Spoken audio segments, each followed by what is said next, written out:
So we're going to begin now. Good afternoon, everyone. Thank you very much for coming. My name is Tamara Lorincz. I'm a fellow with the Canadian Foreign Policy Institute, and I'm speaking to you from the traditional territory of the Six Nations of the Grand River in Waterloo, Ontario. Last Saturday, September 30th, was the National Day for Truth and Reconciliation in Canada, and tomorrow in the United States is the Indigenous Peoples Day. The Canadian Foreign Policy Institute, which is co-hosting this webinar this afternoon, is an institute that was established 3 years ago. It is based in Montreal. CFPI challenges the unjust Canadian foreign policy measures and aims to bridge the gap between the perception and reality of what Canada's role in the world is. The CFPI also works to expose the racism and violence that is embedded in Canadian foreign policy. And we host webinars and we feature important research and articles. CFPI has hosted several webinars with experts to speak out about the war in Ukraine. So we have had speakers like Dr. Ivan Kachanovsky, the political scientist at the University of Ottawa, Dr. Jeffrey Sachs, we've had oil economist John Foster, and we've had peace researcher Richard Sanders with the campaign to oppose the arms trade. And Sanders wrote a very important booklet that was published 2 years ago about the Canadian government's funding of Eastern European emigre groups, including from Ukraine, with deep fascist ties in our country. And we will put the links in the chat for the YouTube videos of the interviews with these experts and some of their writings. CFPI also has an excellent e-newsletter that we encourage people to subscribe to. It comes out approximately twice a month. You can join it and find out more about our work on our website, foreignpolicy.ca. You can also follow us on Facebook and Twitter. CFPI depends upon the support of our community, and we really appreciate any donation. This webinar today is co-hosted with the Canada-wide Peace and Justice Network, which is a coalition of about 50 anti-war and peace groups across the country. This past week, we held a week of action, Peace Now, Stop the War, Stop NATO. And we had public rallies and street actions from coast to coast, from Victoria, Vancouver, Duncan, to Regina, to Winnipeg, to Ottawa, Toronto, Collingwood, Waterloo, and in Montreal as well. So people were out on the streets with their banners and with handouts, and we are calling on the Trudeau government to help end the war in Ukraine. This week, we also sent a 2-page briefing to every member of parliament, calling on them to stop sending weapons to Ukraine and to start supporting negotiations. We believe that Canada's continued sending of weapons to Ukraine is only prolonging the war and leading to the death of thousands of civilians and soldiers. Our week of action in Canada was in solidarity with the global mobilization to stop the war in Ukraine. And this week was called by the International Peace Bureau, and this mobilization to end the war in Ukraine came out of the International Summit for Peace in Ukraine that was held by the IPB in Vienna, Austria in June. And I was there representing the Canadian Voice of Women for Peace and the Women's International League for Peace and Freedom in Vienna at this conference. And there were over 300 people from around the world working very hard to try to end the war in Ukraine. So this week, as part of the global mobilization to end the war, there were actions taking place not only in Canada, but in 22 countries around the world. So including Austria, Belgium, Germany, France, Spain, Hungary, Ireland, India, Nepal, Philippines, Nigeria, Kenya, Mexico, and the United States. In the US, there is a coalition called Peace in Ukraine. It is led by Code Pink. There were rallies taking place in cities across the country. There was also a delegation of peace activists that went to the Capitol, to Washington, D.C., and they were lobbying petitions there on the Hill, calling for an end to the war in Ukraine. And a number of the Code Pink activists, they went to Senator Bernie Sanders' office, delivering a letter to him to call on him to support an end to the war. And they were arrested. We will put a link in the chat for the work of Code Pink and for this really important coalition, Peace in Ukraine in the United States. So we want to encourage everyone that's participating in this webinar to get involved in this really important work to end the war in Ukraine.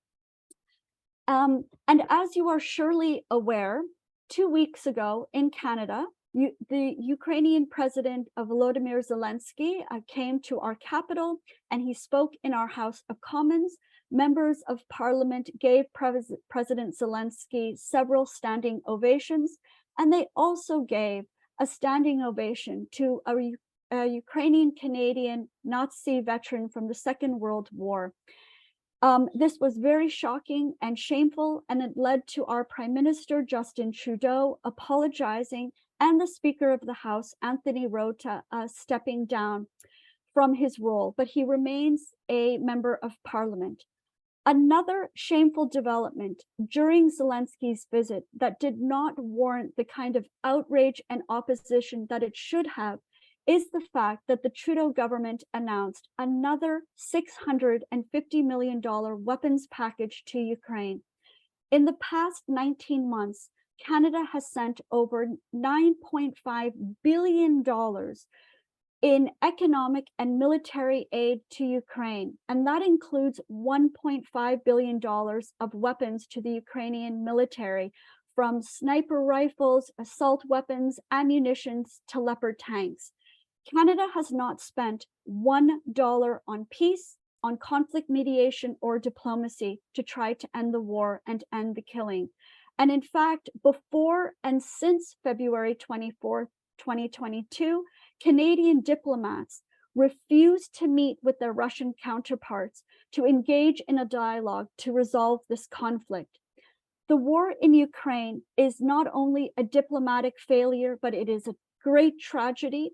According to the latest figures from the United Nations Office of Human Rights, there have been over 27,000 civilian casualties recorded. That includes 9,700 killed and 17,000 injured, and that's until the end of September. And there are estimates that there are almost 500,000 Ukraine and Russian soldiers that have been killed. We believe that this war was avoidable and was provoked. We believe that NATO instigated the war and that the NATO countries are deeply involved in this conflict. It is not just a Russia-Ukraine war, it is a NATO-Ukraine-Russia war. So that makes it our war and our responsibility to help end it. And one of the most important things that we can do to help end this war is to understand it and to push our elected politicians to stop sending weapons and to start supporting negotiations. So we are so pleased to have with us retired Colonel Jacques Baud, who is coming to us all the way from Brussels. He is going to help us explain the war in Ukraine and help us find a way to peace.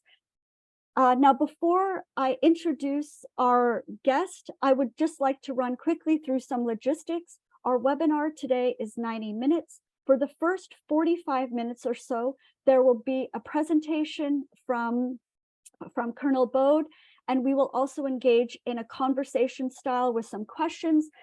And then we will open it up to your questions. So we want to encourage you to put any questions that you have in the Q&A function, and we'll get to as many as we can, time permitting.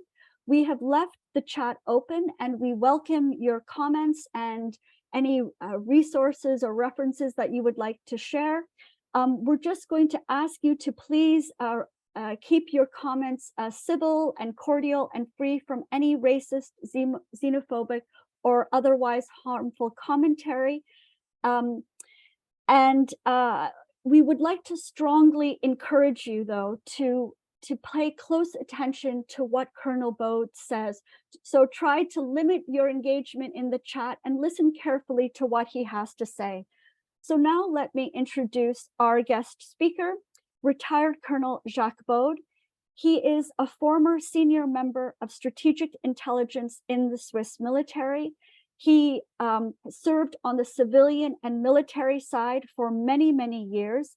He is also the former head of doctrine at the United Nations Peace Operations. He's an expert on military affairs for Eastern Europe. Colonel Baud was engaged in negotiations with top Russian military and intelligence officials right after the fall of the Soviet Union in the early 1990s. He was seconded by the Swiss government to the North Atlantic Treaty Organization to head NATO's small arms and light weapons program in Brussels from 2013 to 2017. As well, Colonel Baud was involved in NATO programs in Ukraine, including after the Maidan Revolution in 2014. He is very knowledgeable about this war in Ukraine, and he is a respected and well-known commentator in Europe. He is also a polyglot. He is fluent, of course, in French, English, German, and Italian. He understands a little Russian and Arabic, and he closely follows the media in many countries, and he maintains military contacts throughout the region. He is also the author of several books on intelligence, terrorism, and war. His newest book is entitled Ukraine Between War and Peace. His other books include Operation Z, The Hidden Truths About the War in Ukraine Revealed, Putin, Master of the Game, ? Governing by Fake News, and The Navalny Affair, among many others. All of these books are available and published by Max Milo. We will put a link for Max Milo in the chat. We highly encourage you to order his books through your local independent bookstore. His books have been translated in many languages. You can get them in English, in French, in German. They're being translated in Italian and in Russian and Ukrainian and other languages. I have read his book, Operation Z, thanks to my friend, a great peace activist, Agneta Norberg in Sweden. She's with the Global Network Against Weapons and Nuclear Power in Space, and she is the one who brought to my attention the important work by Jacques Baud and his books. And I have taken his book with me everywhere. I took it to Vienna and across Canada and have encouraged people to get a copy of his book, Operation Z, and his other ones.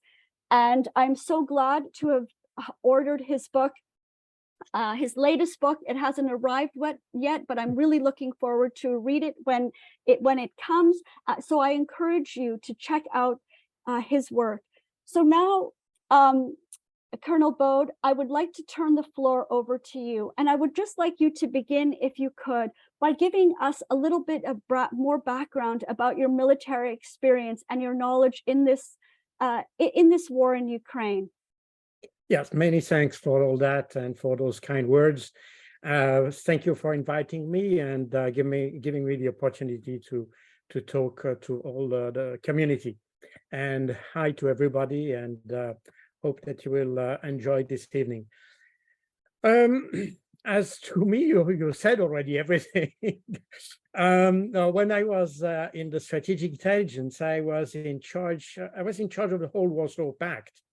So as a matter of fact, I was already during the Cold War studying everything about the Soviets and the Warsaw Pact forces, not just in Eastern Europe, but also around the world, meaning that I was also following the Afghan war. I mean, the Soviet-Afghan war.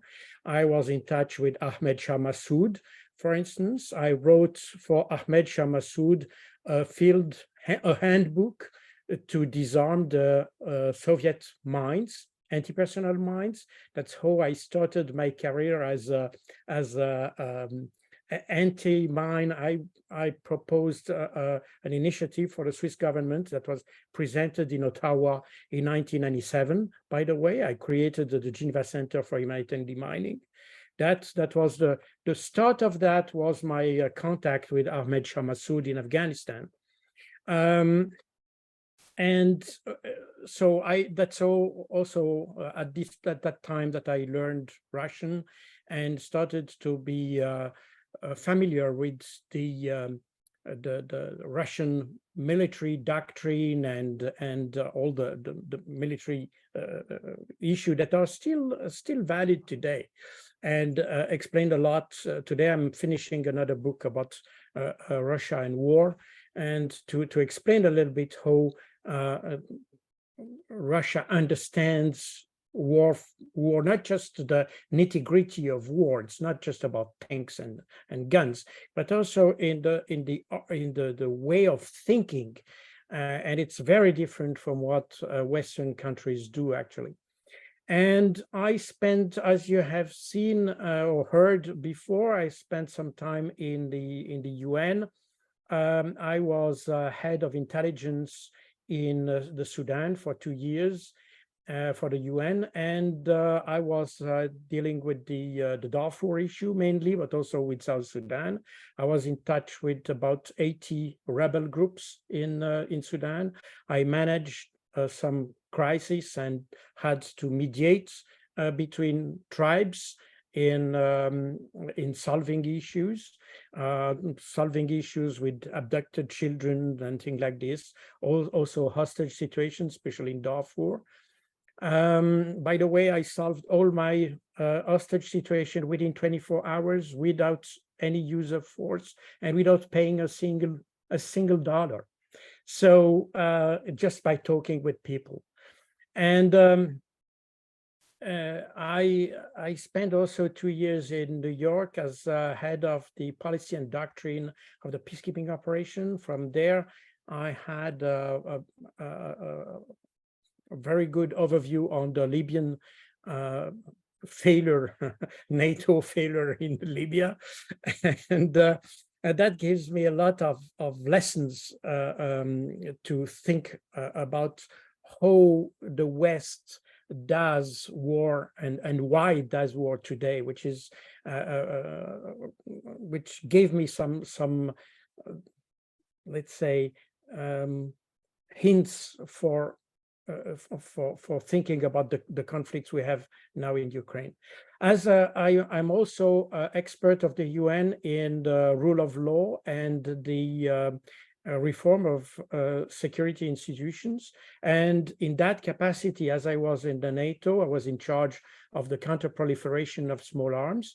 But since NATO was involved in counter-corruption and reform in Ukraine, I was sent also in Ukraine at that time. That was just after Maidan, to help solving some corruption issues. I mean, that was very modest and very short, but that gave me also an opportunity to be more familiar with what happens in Ukraine. And I followed the whole crisis of Maidan very closely. So I don't want to go too much into the detail, and probably we can start with the conflict in itself. And I will be very happy to answer any kind of question, including on that part of my life in Ukraine, if anyone wants to have more detail. Yes, so thank you, Colonel Baud. You're definitely an expert, so knowledgeable about military affairs and very knowledgeable about this conflict. So at the Valde Club last week, President Putin stated in his speech, quote, "I have said many times it was not us, Russia, who started the so-called war in Ukraine. On the contrary, we are trying to end it. It was not us who orchestrated a coup in Kyiv in 2014, a bloody and anti-constitutional coup." That's what President Putin said. So, Colonel Baud, I am wondering, what is your assessment of his comments? How and when did the war in Ukraine start? What led to this war, Russia's so-called special military operation?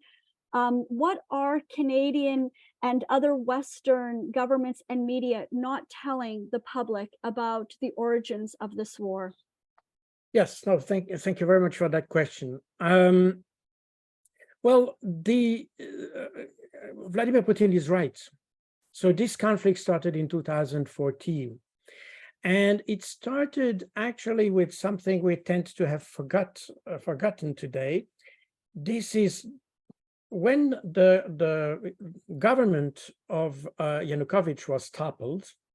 The very first legislative act of the new non-elected authorities of Kiev was the abolition of the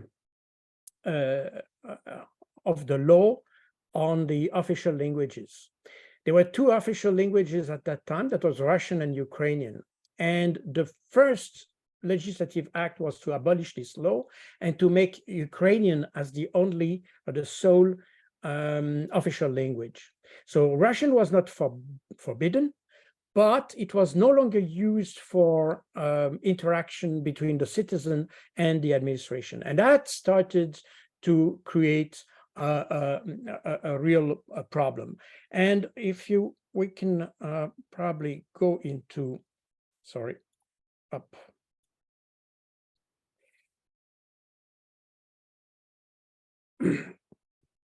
Oh, sorry. No, sorry. I made a mistake. I'm sorry. And I don't remember now where my, let's go with this one. Sorry. I have a problem here. Okay, let's go with this one.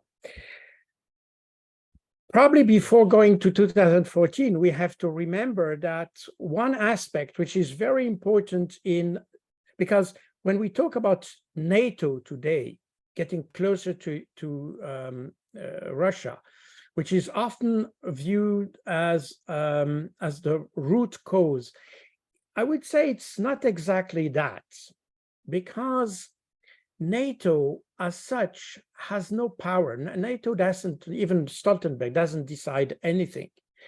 The real person, or those who really decide in NATO are the United States. It's Joe Biden actually that decides what happens with NATO. Stoltenberg only manages the consensus that is required in NATO to make decisions. And in the US, I think what drives the foreign policy since the early 90s is what we call the Wolfowitz doctrine. And that's a doctrine that started at the early 90s, at a point where the Warsaw Pact disappeared, when the first Gulf War was a victory from the coalition, the Western coalition.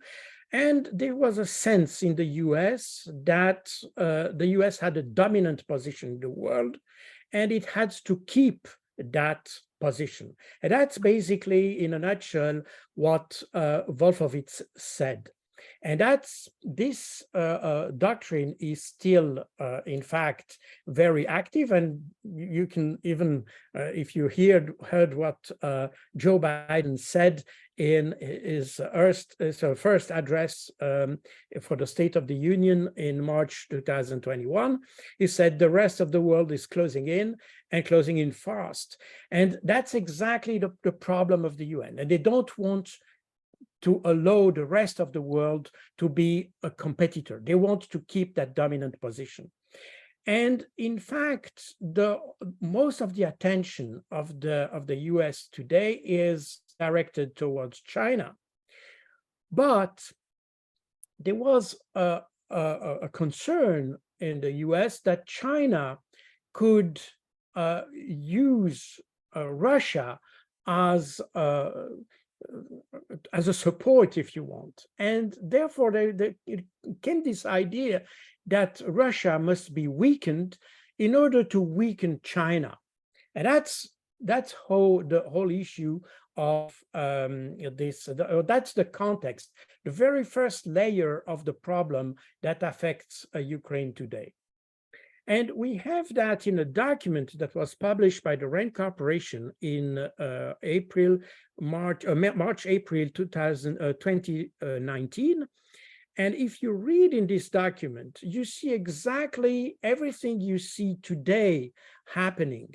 I mean, providing lethal arms to Ukraine, the promoting a regime change in Belarus, exactly what we are witnessing almost every day, exploiting Armenia and Azeri tension, exactly what we have those days, intensifying the attention on Central Asia. That's what we had with the episode of Tokayev 2 years ago, isolating Transnistria. This is not so much right now, but we had this a few episodes last year with Transnistria, and intensifying NATO relationship with Sweden and Finland, and that's we have seen that those two countries are now accessing NATO. So we have in this 300 pages document the whole strategy on how to subvert.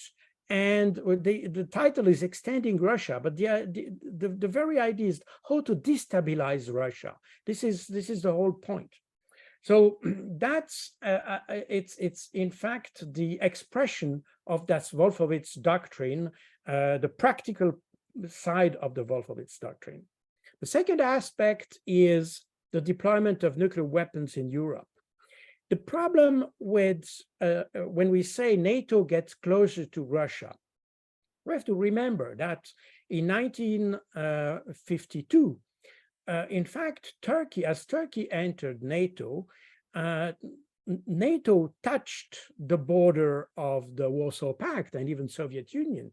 But that didn't trigger any problem as such. I mean, the Soviets were not happy, but it didn't started anything very substantial. The problem came in 1962 when the US started to deploy nuclear weapons in Turkey. There was the Jupiter missiles, and as a response, the Russians or the Soviets at the time deployed the missiles in Cuba. That was the problem. So it was not NATO as such, but the fact that the US took advantage of NATO to deploy nuclear weapons at the border of Soviet Union. And today we have exactly the same problem, because since 2002, the US, the Bush administration, and then Obama, and then Trump administration, they withdrew from all arms control agreements. And in fact, since 2002, the US was in discussion with Poland, Romania, Czech Republic to deploy missiles on their territory. Allegedly anti-ballistic missiles, but we know that those launchers are dual use. That means you can launch anti-ballistic missiles or ballistic missiles, which is for the Russians a source of insecurity.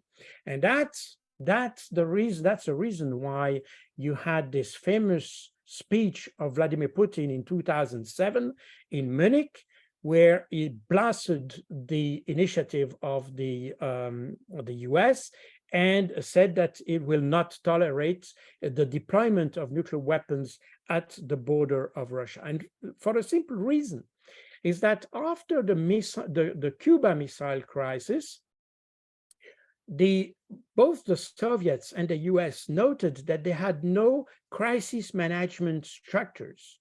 That means they had no way to communicate with each other. And that's from that point, they started to have the so-called the hotline between Washington, D.C. and Moscow, in order to allow the two presidents, I mean, the secretary of the Soviet, the Communist Party at the time, and the US president, to communicate directly in order to manage crisis. And that was possible because at the time, I mean, you had missiles that would have to cross the Atlantic, meaning that if you have an accidental launch, for instance, you still had time to discuss that. But if you have those missiles just at the border with a country, you have no time to discuss an accidental launch. And that's exactly what Vladimir Putin said in February 2022, sorry, as Emmanuel Macron, president of France, visited him in just before the launch of the special military operation. He visited him in Moscow, and at the press conference, Vladimir Putin said, be careful, because if you have this problem of warning time is extremely important, because so we could start a nuclear war without having all the elements to do it. So it's extremely dangerous situation. So that's the concern of the Russians. And today we have, as the Russians have started to deploy tactical or nuclear weapons in Belarus. That was on the 25th of May of this year. You had 1 week later, you had the Biden administration coming and saying that they are ready to talk with Russia without condition about the issue of nuclear arms control. So this is a matter of concern for both the US and Russia, but especially Russia. And now the US realized that, but it was a little bit late. The third aspect of this crisis with Ukraine is the membership, the NATO membership. And this is a problem, because as long as Ukraine had a problem with Russia, NATO didn't want to let Ukraine enter the alliance. And that's exactly what Zelensky himself said to CNN, said, basically, we are not able to enter the NATO because of the problem with Russia, because with Article 5 of the Washington Treaty, that means that if you have a country that has already a problem with, in that case, Russia, that means that the chances that the alliance could enter war after the admission of Ukraine would be quite high. And that, for that reason, there is no way that Ukraine can even think entering NATO before Russia is defeated somehow. And we will see, because that's very important. We'll see that later. And finally, this is the problem of the population of Donbass. And now we can go to the next issue, because as we say, as I've said, the Ukraine cannot enter NATO in the condition of having a tension with Russia. And we have a very interesting interview that was given in March 2019. That means almost at the same time that the RAND Corporation report was written, by the way. And that was 1 month before Zelensky's election as a president. And the guy who made that interview was Alexei Arestovich. Alexei Arestovich is the personal advisor of Zelensky. And he made this interview. I hope there's a sound probably, but it's the subtitle are more important probably. С вероятностью 99,9% наша цена за вступление в НАТО – это большая военная Россия. А если мы не вступим в НАТО, это поглощение России в течение 10-12 лет. Вот и вся вилка, в которой мы находимся. А теперь давайте выбирать из этого. Подождите, теперь если поставить чашу на весах, а что лучше в таком случае? Конечно, крупная война с Россией и переход в НАТО по результатам победы над Россией. Что такое может быть крупная война с Россией? Вот. Ну, это воздушная операция наступательная, вторжение российских армий, вот, 4, которые они создали на наших границах, там, осада Киева, попытка окружить войска, которые в АТО находятся, операция Объединенных сил через Крымский перешейк, выход на Каховское водохранилище, чтобы воду в Крым дать. наступление с территории Беларуси, там, создание новых народных республик, диверсии, удары по объектам критической инфраструктуры и так далее, воздушно-десантный. Вот что такое полноценная война. И вероятность ее 99%. Когда? После 21-22 это самое критическое, 20-22 самое критическое. So everything is clear. It was necessary to have a war with Russia in order to defeat Russia. And once Russia would be defeated, then Ukraine could enter NATO. That was more or less the plan. That was totally crazy, but that was the idea. And that's for that reason, this interview here, it's just an excerpt, but in reality, it's about 15 minutes, 18 minutes long. And he explains in very detail how this war would happen and how Russia would be defeated, not only by military means, because he knows this guy is a very intelligent guy, by the way. Some say it could be the successor to Zelensky. He's a military background, and this is a very, very smart guy. And this guy knows perfectly that Ukraine cannot defeat Russia on the battlefield.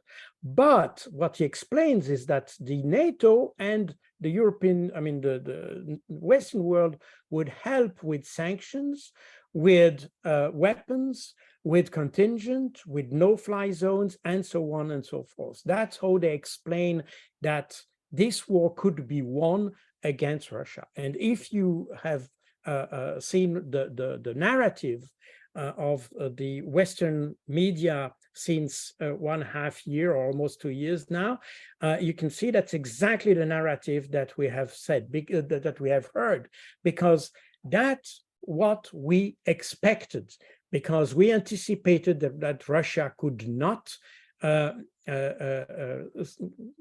be resilient enough towards NATO and NATO weapons and so on and so forth.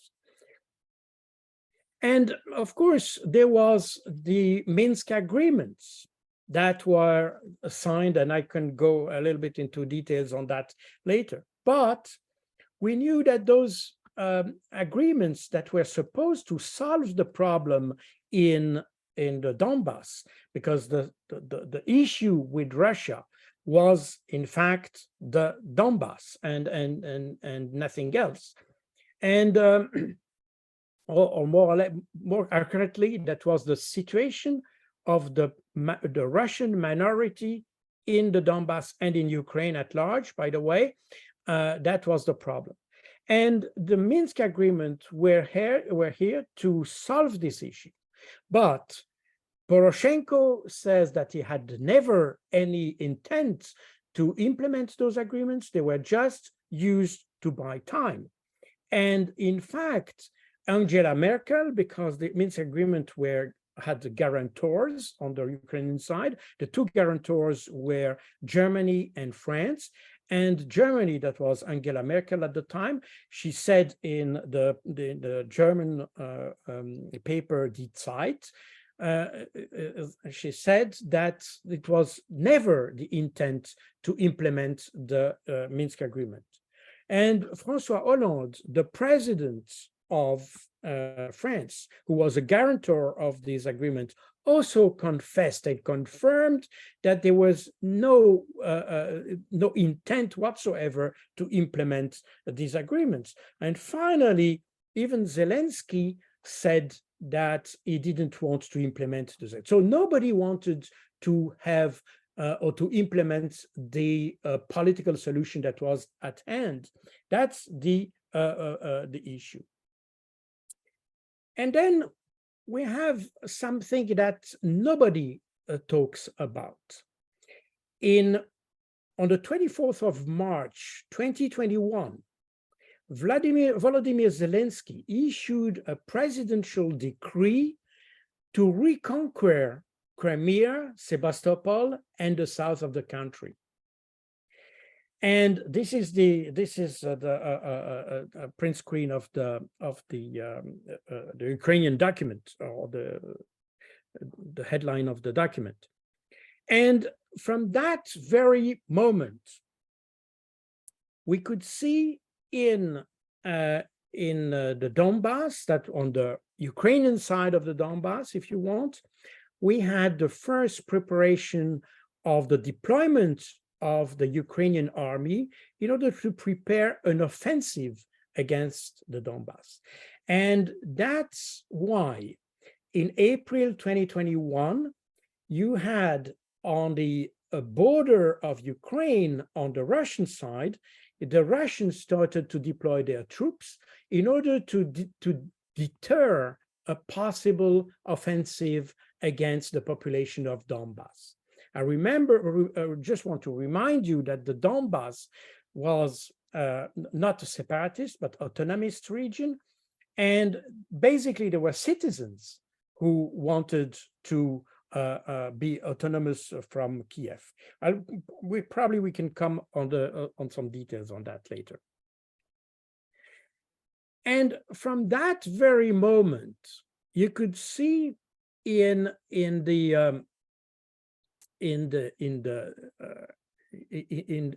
March 2021, and this, it's interesting, those figures and this graph, I took it from the International Crisis Group. And just for your information, the International Crisis Group is funded by the George Soros. So it's not the Kremlin. These are the figures from George Soros. Anyway, you could see from March, from the very publication of the decree, you had an increase of the number of explosions. That means artillery shelling of the Donbass that started during the whole year 2021. And finally, in February 2022, you had a further increase of shelling. But in between, in 2021, you had also something that nobody talks about. You had a law published or adopted by the Ukrainian Rada, that means the parliament, about the law on the indigenous people of Ukraine. And this law, in essence, gives different rights to the people living in Ukraine according to their ethnicity. So depending on your ethnicity, you have different rights. Some have compared this law to the so-called 1935 laws of Nuremberg in Germany in 1935. This was the law that made a distinction between the Jewish citizen or the Jewish people in Germany and the German citizens. And this law on the indigenous people of Ukraine had exactly the same purpose. It's not so extreme as its German counterpart of the last century, but still it is important because, as you will see, that's what one of the lawmakers of the party of Zelensky said. The Russians, that was published in the press, by the way, so it's nothing from the Kremlin. It was in the official press. Russians are not an indigenous people as defined by the law. Therefore, they will not be entitled to enjoy all human rights and fundamental freedoms defined by the international law and provided for by the constitution and laws of Ukraine. So that means that not only you had the government preparing an offensive against the Russian-speaking part of the country, but also they reduced the rights and human rights of those population and to make them a second-class citizens. And that's, by the way, you can note that this law was passed on the 1st of July. What this lawmaker said, that was on the 2nd of July, 2021. And on the 12th July 2021, Vladimir Putin wrote an article, a long article about the unicity of the people of Ukraine, where he explains that there is no point in making a distinction between Russians and other ethnic groups in Ukraine, and no distinction between them and Ukrainians, because basically they are from the same family. This is often reported in our media as the fact that Putin doesn't recognize the sovereignty of Ukraine. This is false. If you read the article, you will see that Putin, on the contrary, underlines the responsibility and the sovereignty of Ukraine, but says there is no point making a distinction between the population. Finally, in February 2022, you had from the beginning, this is at the start of February, and you see this increase of the explosion. That means artillery shelling. And if you look at the map, you could see all these small dots. These are official maps of the Organization for Security and Cooperation in Europe. They had observers in the region, and the observer, I am in touch with one of the I was in touch with one of the guys who was observer in this region, confirmed that there was an increased shelling of the population of Donbass in February. So it's not just explosions. That was absolutely targeting the population of Donbass. So these are the reasons why the Russians decided to preempt, in fact, the intervention. And that's probably also interesting to understand. Probably it's a little bit small, and I'm not sure you can read, but there is a construct of the Russians to intervene in Ukraine, and that started with the fact that you had between 2014 and 2022, you had about 10,000 civilians who died in Ukraine. I mean, you had obviously people who were autonomists. I mean, they were probably carrying arms, but they were nevertheless they were citizens of Ukraine, and they were shot by their own government. And you had additionally, you had 4,000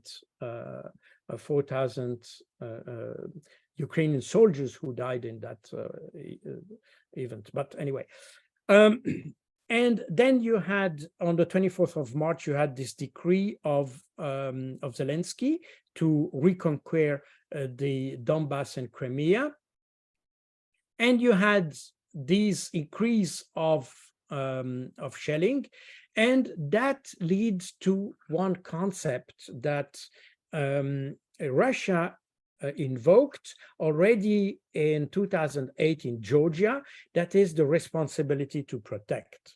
So the responsibility to protect, this is not a legal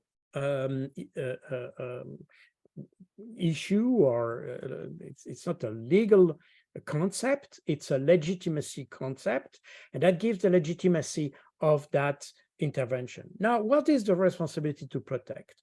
And that's a topic I know quite well, because I worked on that when I was responsible for the doctrine in the UN DPKO in New York, and I was busy with that. This is, I mean, I was in charge of the responsibility, the protection of civilians. The responsibility to protect has three pillars. The first is the first pillar was the responsibility of each state to protect its own population, and that, in fact, was not really implemented since the Kiev killed its own population in the Donbass during 8 years. The second pillar is the responsibility of the international community to help the state to protect its own population. And that were, in substance, the Minsk agreements. But as we have seen, nobody wanted to implement those agreements. So that failed also. Remains a third pillar. The third pillar is the responsibility of the international community to take action decisively when a state is manifestly failing to protect its population. And that's the Article 51 of the UN Charter, and that's what the Russians decided to do. And therefore, if we are back to our chart here, we see that then from the 21st of February 2022, you had Russia recognizing the independence of the two republics of Lugansk and Donetsk. On the 22nd of February, they established the parliaments of the Russia and the two republics ratified this recognition. And you had then in the 23rd of February, you had a request from the two republics for help and assistance because of the possible or the probable invasion from the Ukrainian government. And that's why Russia invoked Article 51 of the UN Charter, and that gave the legality of that implementation. And then on the 24th of February, you had the launch of the special military operation. This is what how the Russians called it. So that's basically how that happened. Now, just a few issues here. When we talk about Crimea, again, the starting point of the problem of Crimea, because I haven't mentioned Crimea so far. The starting point is the abolition of this law of 2012, the Kivalov-Kolesnichenko law on official languages. And that triggered in the whole south of the Ukraine protests all over. And in Crimea, people had in mind that at one point they were independent from Crimea. And in fact, this is something that nobody talks about. But on the 20th of January, 1991, you had a referendum. So that means on that date, Ukraine was still part of the Soviet Union. It was not independent yet. And on that date, you had a referendum. The people of Crimea asked to be autonomous and separated from Ukraine. And in fact, what this ballot says is that, do you approve the restoration of the autonomous Soviet Socialist Republic of Crimea as a subject of the Soviet Union, not subject of Ukrainian Republic, but the Soviet Union, and member of the Union Treaty, meaning that from this point, after the population accepted, and the population accepted this referendum by something like 93% of the population, so it was massive. And from that point, in fact, Crimea was detached from Ukraine. And when Ukraine became independent in December 1991, in fact, it had no longer Crimea under its jurisdiction. And that's very important because, in fact, what happened and what historians forget to say is that after Ukraine became independent, they didn't accept the separation of Crimea. And you had a tug of war between the Ukrainian authorities and the Crimean authorities. And of course, they were no longer, the Soviet Union didn't exist anymore. So meaning that, in fact, Moscow didn't pay attention to that. It was basically an issue between two separate and independent entities. And in fact, what you had is that you had in 1994, the Ukrainian government abolished by force the constitution of Crimea. And in 1995, early 1995, the Ukrainian special forces toppled the government of Crimea and annexed Crimea by force. So when in 2014, the Crimean population saw that the government, the new government, non-elected government of Ukraine decided to abolish the law on languages, they decided to take their independence again. And for that reason, they organized a new referendum in February 2014. And that referendum asked the authorities of Crimea to ask to join the Russian Federation. And that's how the Russian Federation accepted the request of the Crimean authorities, and that's why Crimea was reintegrated or in Russia. Now, when we say that, and I was in 2014, I was in the NATO. And at that point, people said, well, the Russians invaded Crimea, they sent special forces. So that's totally wrong. There was no landing of forces. There were no additional Russian troops dispatched or deployed in Crimea. By an agreement renewed in 2010, you had an agreement between Ukraine and Russia allowing Russia to have a military presence, notably in Sebastopol, to have a naval base, and to have a deployment of up to 25,000 troops in Crimea. At the time of 2014, you had roughly about 20,000 Russian soldiers. And what happened is that according to the so-called SOFA, SOFA is the Status of Force Agreement between Ukraine and Russia, in case of troubles, the soldiers, the troops, the Russian troops were allowed to go out of their bases to secure the surroundings of the bases. And that's exactly what happened.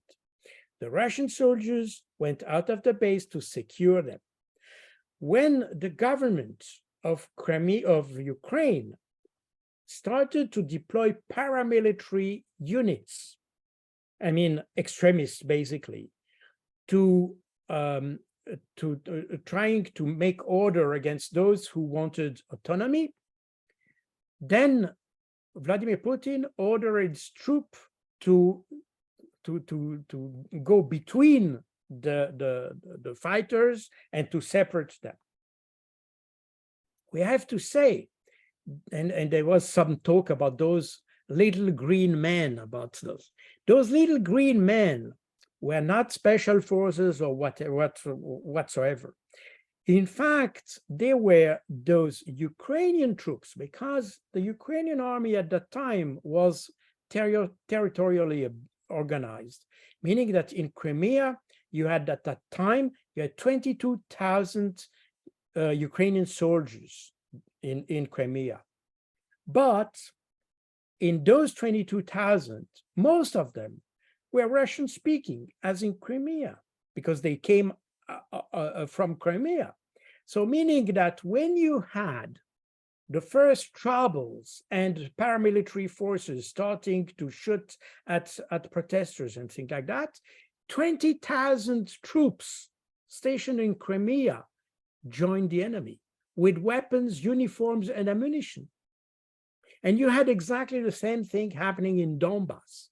And here you have illustrated, Ivan Vinnik is a lawmaker of the Russian parliament, and he said that on TV. So it's not something coming from the Kremlin and things like that.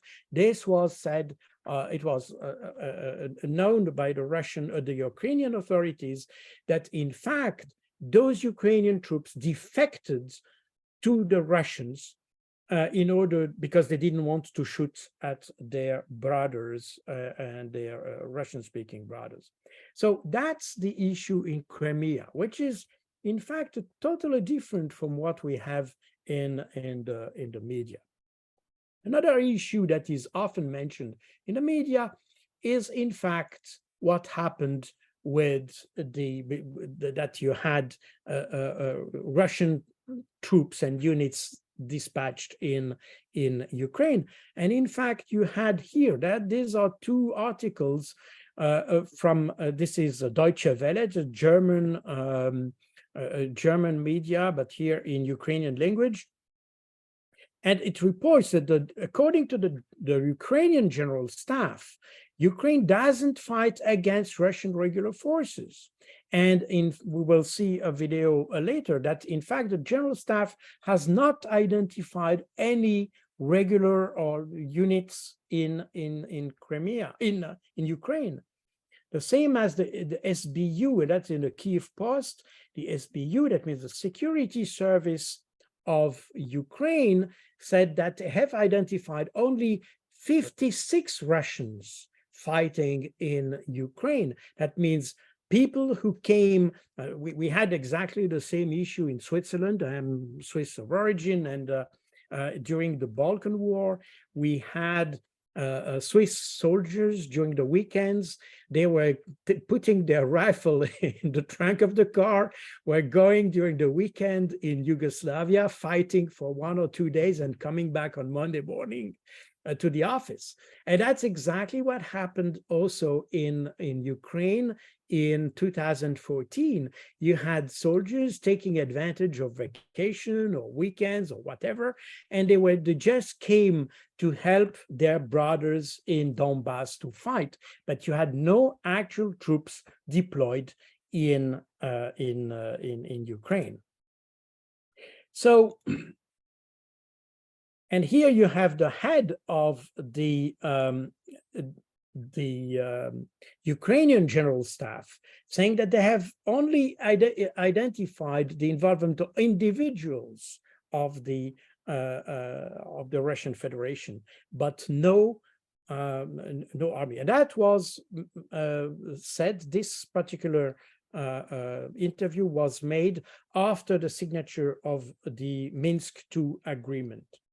So we see that the whole narrative that we have developed of an invasion of Ukraine and all that is a fallacy in order to justify the action and sanctions against Russia.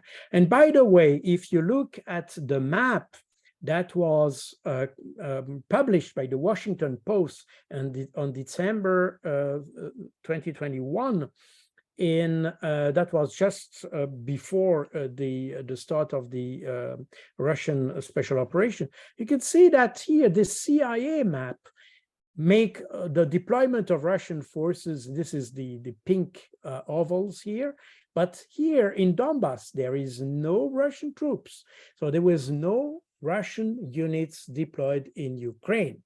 That, again, it's a fallacy. It's just a matter of the narrative to justify the sanctions. So, yes. Yeah, so, Colonel Baud, thank you very much for giving this extensive background. There's two questions that I definitely want to get to before we take questions from the audience.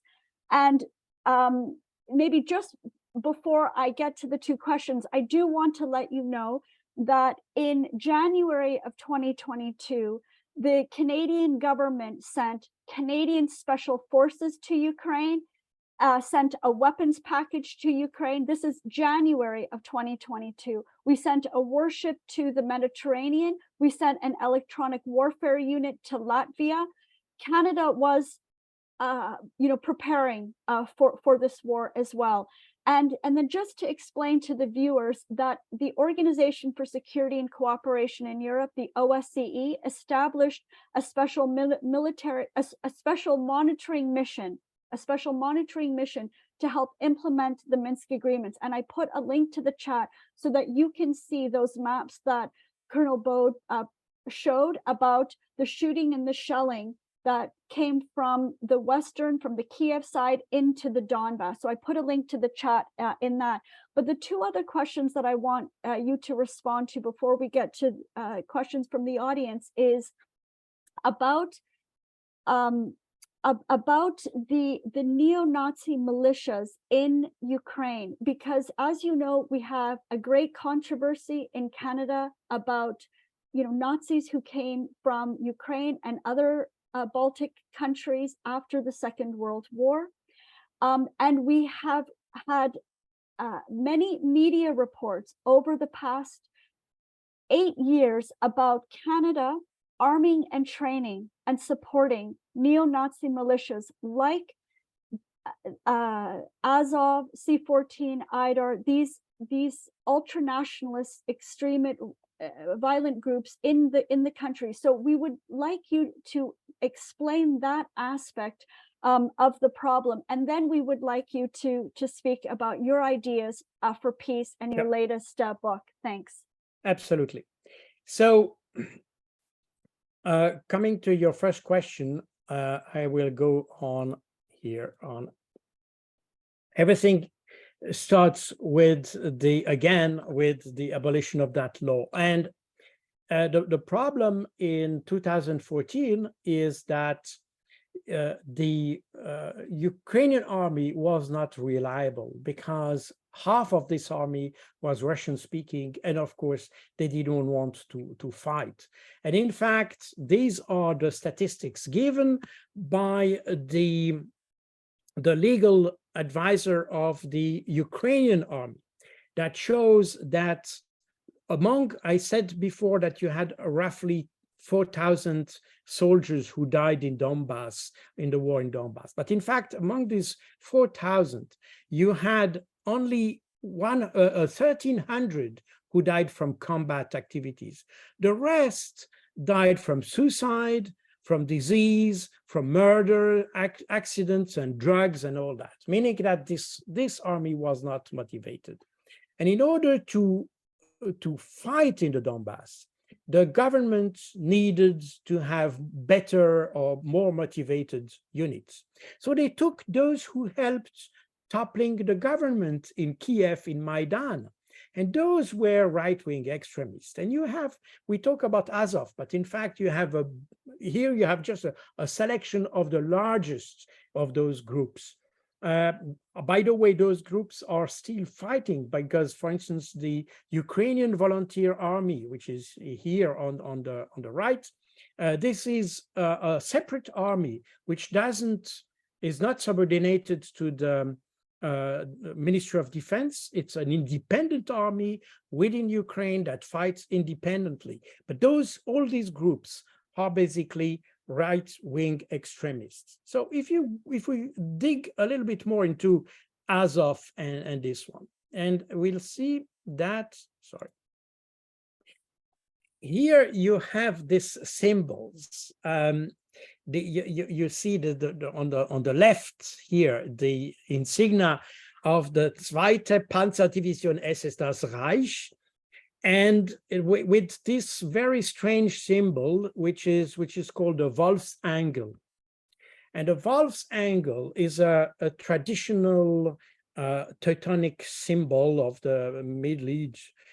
And if you look at the political party, the Svoboda is a political party, and that's the first insignia, you find almost exactly the same, but you can see that there is an inversion. Instead of having this inverted N, you have a full N here.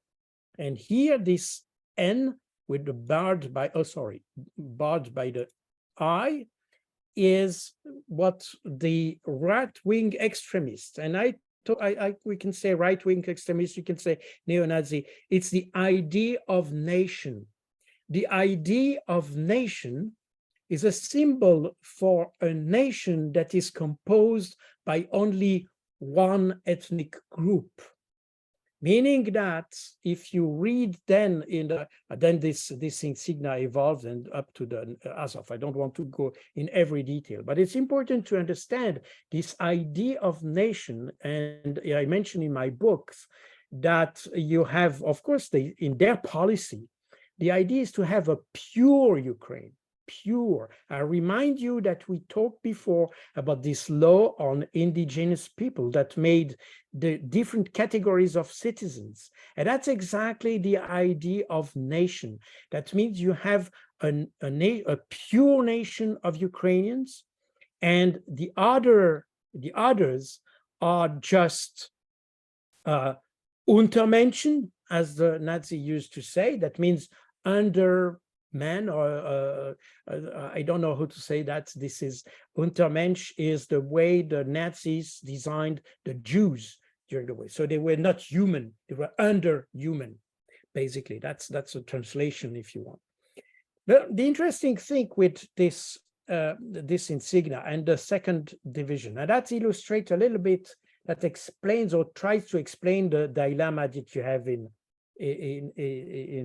Canada. This second division, SS division, is the one that conquered Kharkov in 1943. Or if you take the Ukrainian language, this division liberated the Kharkov from the Soviets in 1943. 1 year later, the exactly same division in France made this famous massacre of Oradour-sur-Glane. So they destroyed completely a village and just killed everybody in that village. Meaning that, and that explains a little bit the dilemma that you have, that in Ukraine, those people they call liberators are those we call mass murderers, because these are the same guys with different activities. Doesn't mean, by the way, that those these SS in the Ukraine have also performed a lot of mass murders, including this the division that you mentioned, this veteran, the Nazi veteran that was greeted in the parliament in Canada. This veteran belonged to the 14 Grenadier Division, or the Grenadier Division SS, Erste Galizien. This was a division made of volunteers coming from Galician. Galician, or Galicia, is a region of in the western part of Ukraine, and all the members of that division were in fact volunteers coming from that region. They also helped the SS, but it was an SS division. They contributed, although some tried to dispute that, but I think it's quite well documented that this division contributed also to some massacres of civilians in Ukraine, especially Jews and resistance combatants. In any case, what happened is that those guys are considered in Ukraine as liberators, while in the rest of Europe, they were considered as SS and basically mass murderers and all that. So you have this ambiguity that, in fact, nobody tried to sort out this ambiguity. And of course, because we tolerated extremism, because we have to know that after Second World War, these extremists or volunteers of the SS continued to fight after 1945 in Ukraine. They continued to fight against the Soviets because they were opposed to the Soviets. And they used to fight against the Soviet with the help of Western intelligence services. And you had various operations from the US, from the UK and France, with parachuting troops and weapons to these guys up to the early 60s. And in fact, one of the leaders of this resistance movement against the Soviet was Stepan Bandera. Stepan Bandera is right-wing extremists, belonged to an army, an underground army during the German occupation, an underground army that worked with the Gestapo, by the way. And this army continued to work. And by the way, if we go back to those group, the OUN, this is and the UNAUNSO. These were armies that used to fight with the Nazi and continued to fight after 1945 with the help of the CIA and the MI6 and DGS, the French DGS. And Stepan Bandera was finally assassinated in Germany in 1962 by the KGB. But that means that all the way up to the early 60s, the Western intelligence services used those groups as proxies to fight a war against Soviet Union. And today, these right-wing groups continued. I mean, we talk. This is the new insignia of the Azov movement with the three swords. You can see that you have in the area of Mariupol, you have these swords here. My pointer is. You had these three swords of Mariupol in Uzruf, and you had exactly the same one in Norway. And you see that you have between the Nordic states and the Black Sea, you have an association of right wing. When they talk about Europe, they don't talk about the European Union or things like that. They talk about a Europe which is ethnically pure. And you have, in that respect, something which is quite concerning, in my view, which is the project of Poland to recreate the so-called Intermarium, which is basically an association of countries that goes from the Baltic Sea to the Black Sea and the Adriatic Sea. And that is, in fact, a nationalist, extremely nationalist, white extremist group. So I don't want to go into every detail in that. I can answer a question on that. But basically, that's what this Azov is related to. Now, just one thing. What I studied what happened in the parliament, the Canadian parliament.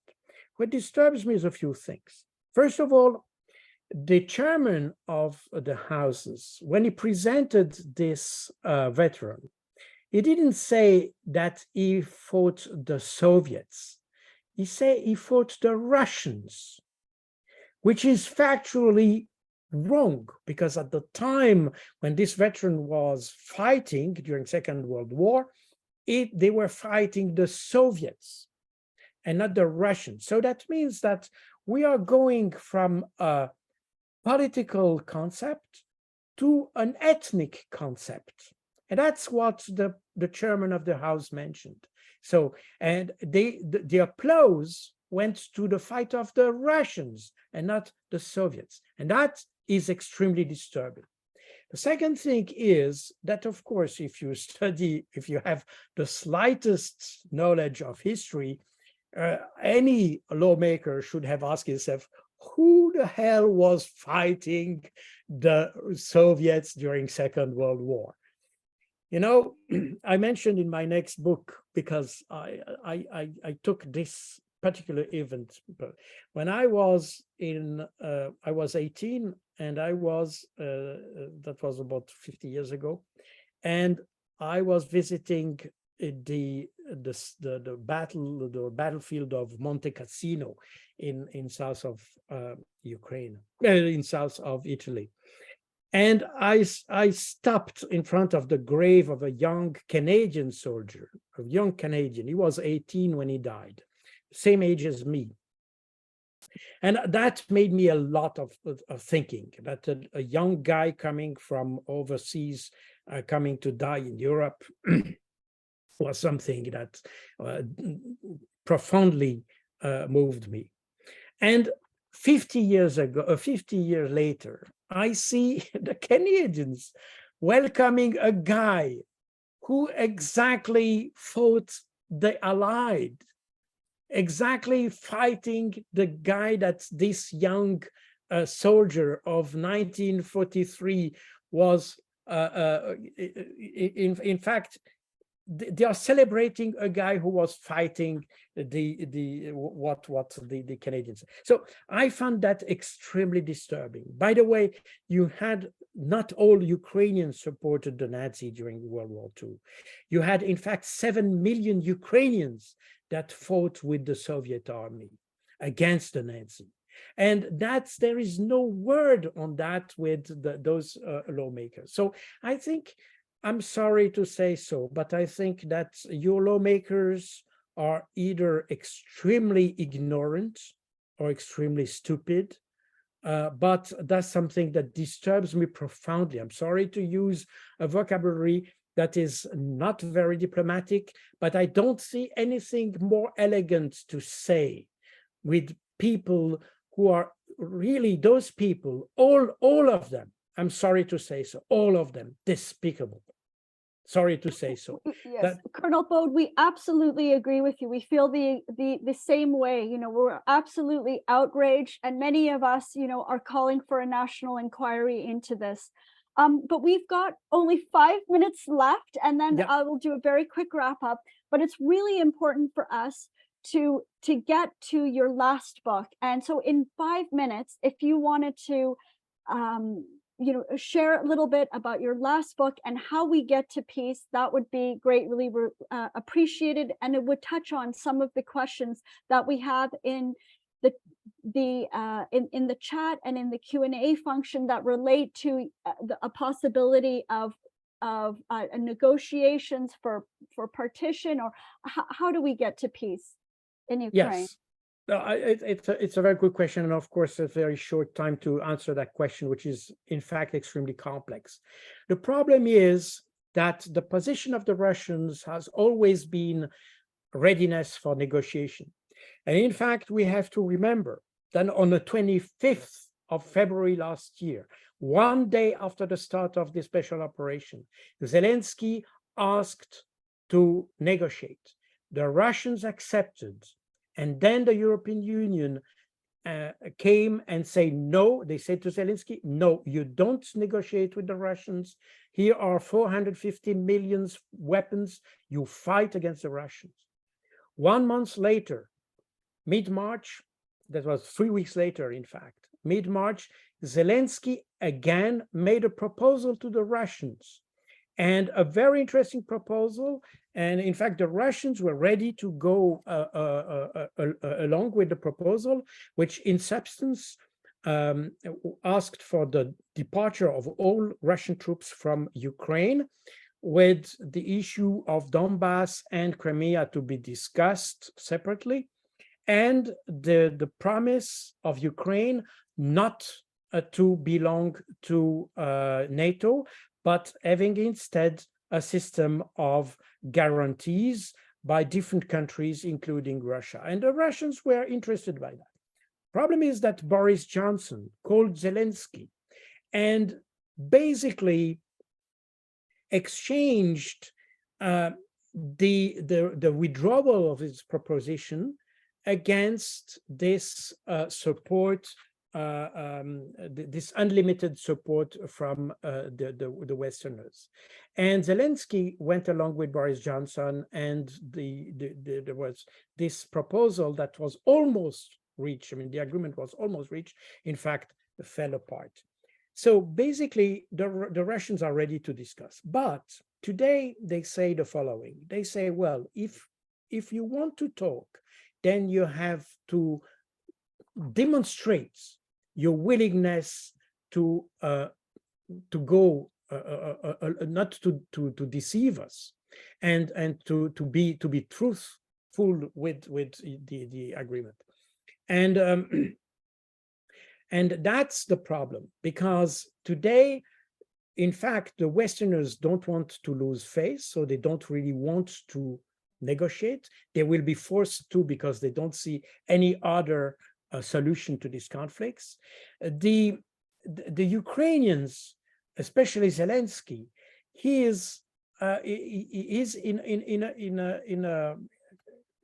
a bad situation, because he traded peace last year against a military support, and he has achieved nothing with that support.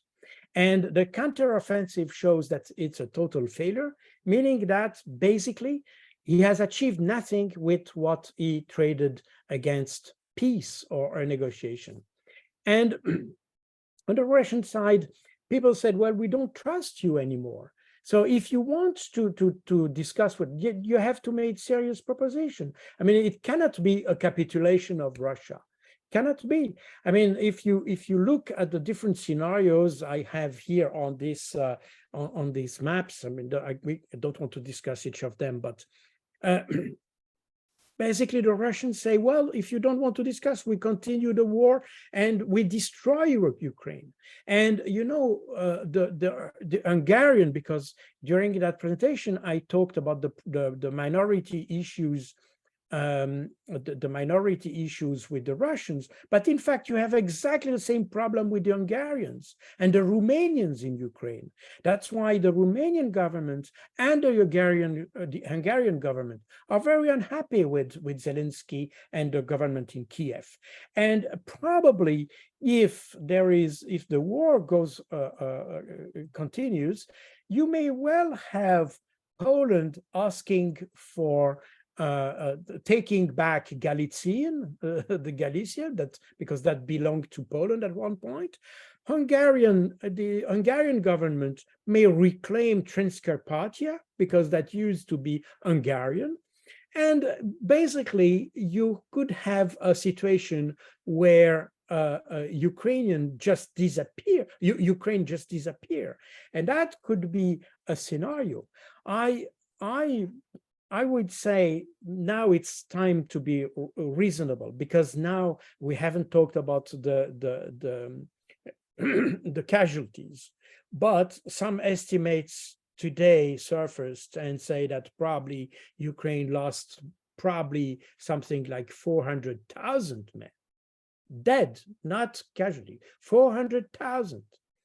And the casualties on the Russian side are about 10 times lower. So basically, Ukraine is losing its blood, literally. I mean, its youth is disappearing. It has almost no economy anymore. It has nothing, and so continuing this war is pointless, literally pointless. If they wanted peace, they should have done everything that was doable before February 2022, and they haven't done it. So I will stop here, because I see that you are a little bit.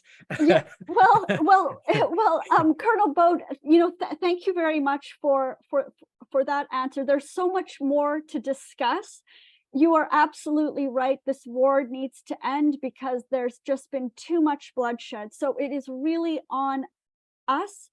It's people on this call that have been listening today. You know, we need to get active in the peace movement wherever you are, to put pressure on your elected officials, to call for negotiations, stop sending weapons. We urgently need peace in Ukraine, peace with Russia, peace with China. We need global cooperation to deal with our other common security challenges, like the climate crisis and the poverty crisis.